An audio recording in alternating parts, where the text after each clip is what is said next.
You guys, it's officially September 1st, which means it's time to use this. Technically, it's past midnight, but happy birthday, Caleb. My guy friend Caleb turns one. No, I'm just kidding. His birthday's the 1st. I'm kidding. He turned 27, and I'm about to turn 27 in 20 days. It's quite funny how felony inseparable. No, I'm just kidding. No, we're friends, guys. I have to keep like saying that because like I know my family and our friends combined ship us, and so if I lead on with it and don't back it up, y'all are gonna be like, oh my gosh, endgame. Not endgame. Anyways. That's why I have to back it up every time. I'm laughing because of just the whole teasing. But it's funny in our friendship because we always like talk about it, how like he's 20 days older than me, and then he makes fun of me for being like 20 days younger, and I'm like, you know what? I'll be there. It's not that much of a difference, you know? But yeah, he's 27. I'm still 26, but I'll be 27 on the 20th. I've been waiting to use this, so it's anti-aging. I don't really like these sheet masks, but this is my last one.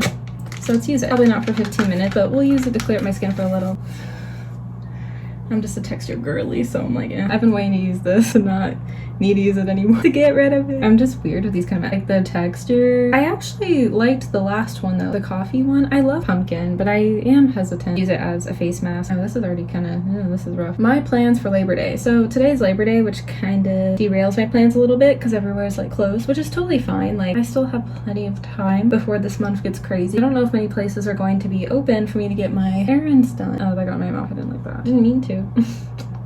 Ugh, we'll just get it done the next day. All right, this has already been a rough experience because it got in my mouth on accident. I think the last one was better, but I don't really get the difference with these face masks. I don't use them a lot, so I don't really know. As you guys have known, my skincare fridge was starting to make a weird sound. I'm just gonna buy a new one. I already have one I like off of Amazon. The skincare fridge is so much fun. It's convenient. It's in my room. It has a place in it for the room tour, the winter time. I want it to be in there, not just for aesthetic purposes. I will be using it. The main reason, not the room tour isn't the main reason. The main reason is because it's just convenient, honestly. In the meantime, the reason why my skincare products are still staying cold, I have a little section in my parents' fridge that they graciously let me use for like drinks, whatever I need to put in. I put my skincare in a Ziploc bag in my little cubby of the fridge. And the reason why I say a Ziploc is because you guys, if you don't have a skincare fridge, like if it's too expensive and you don't want to like invest in it, but if you have a little spot in the fridge that your parents let you use, or it's your own fridge, I don't know, whatever it is, I'm telling you, Ziploc bag your skincare. You don't want your skincare to get contaminated with the food. Lesson learned, because one time I had like a roller like for my face and I never put it in a Ziploc bag. I don't know what I was thinking. I don't know, it was weird. It like touched better food and then like wasn't in the best condition looking anymore, and so I threw it out because I felt like kind of weird. My lesson learned, if I get another one, I currently have an extra one that's at my dad's place right now instead of my mom's, because I had one originally here, one there, but then that one I threw out here because it didn't work like I just talked about. I could bring the other one back over or get another one at some point soon. Anyways, what I would do next time is put it in the Ziploc bag with all my current skincare, and it's just separated from the food, because I don't know like what I was thinking, because that would be gross. Have it all in there just like that. I have it separated in its own Ziploc because I'm not able to use my skincare fridge at the moment. That's what I would recommend if you don't want to get a skincare fridge. If you have room in your fridge, I recommend putting it in a Ziploc. And if you also share it with other people, I didn't think to do this, but write your name down. None of my family use skincare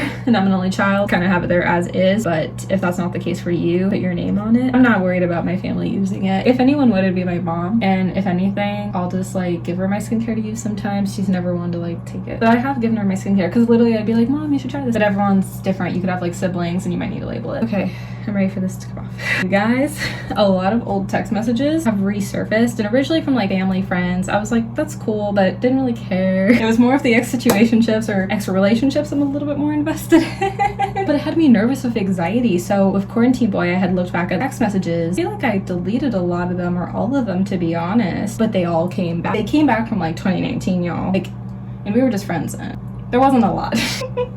He was being savage. One of the texts though, he was totally savage about college code in 2019. Oh, it was too good. Okay, I have to spell it real quick. Oh, what was it?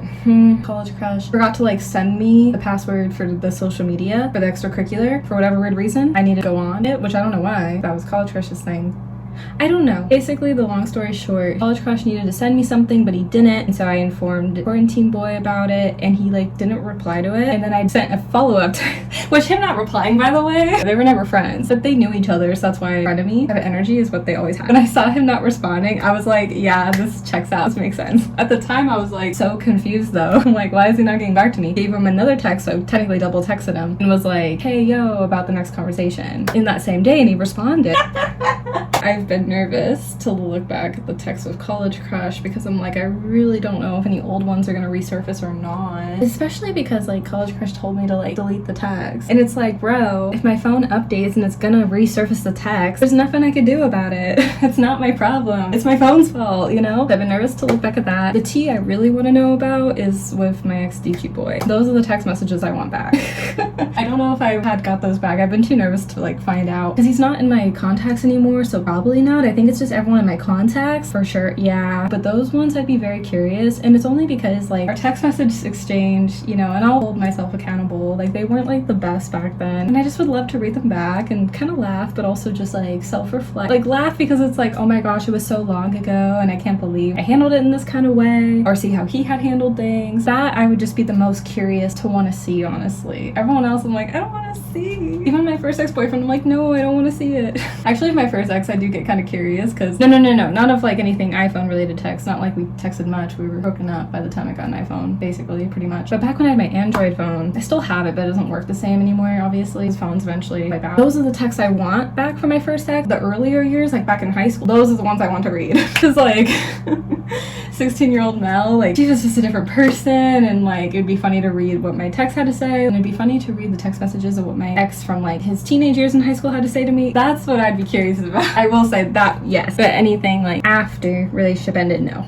Or I'm just gonna delete everything, clean slate, new phone. That sounds great. I've really tried to like not talk about exes on the channel that much anymore because, not gonna lie, a couple of them, I don't know if they still stalk my channel, but in the past they had, and I kind of had learned a valuable lesson, and I'm gonna say it because if y'all are making those TikToks, you know, to get your ex's attention, I mean, I still do that because it's kind of funny. It's my humor.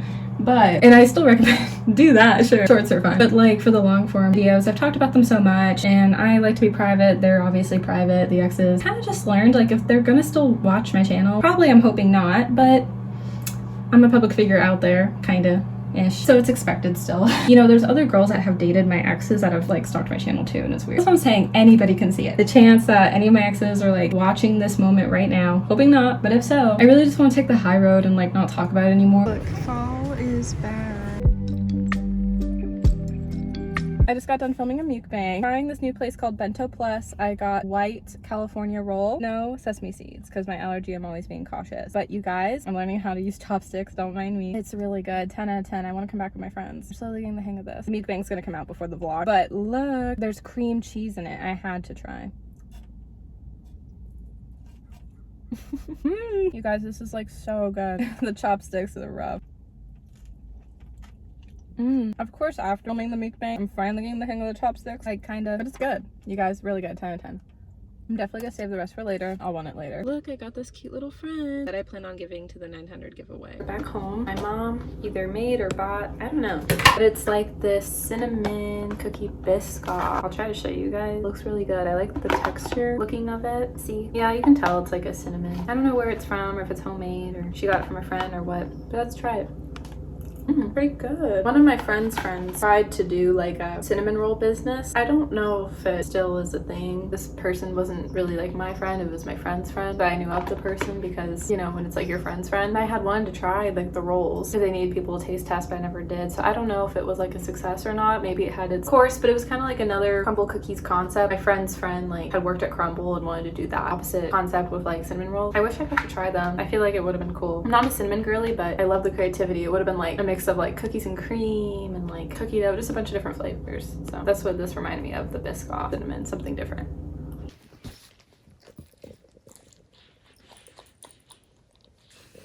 Don't worry, she just living on him.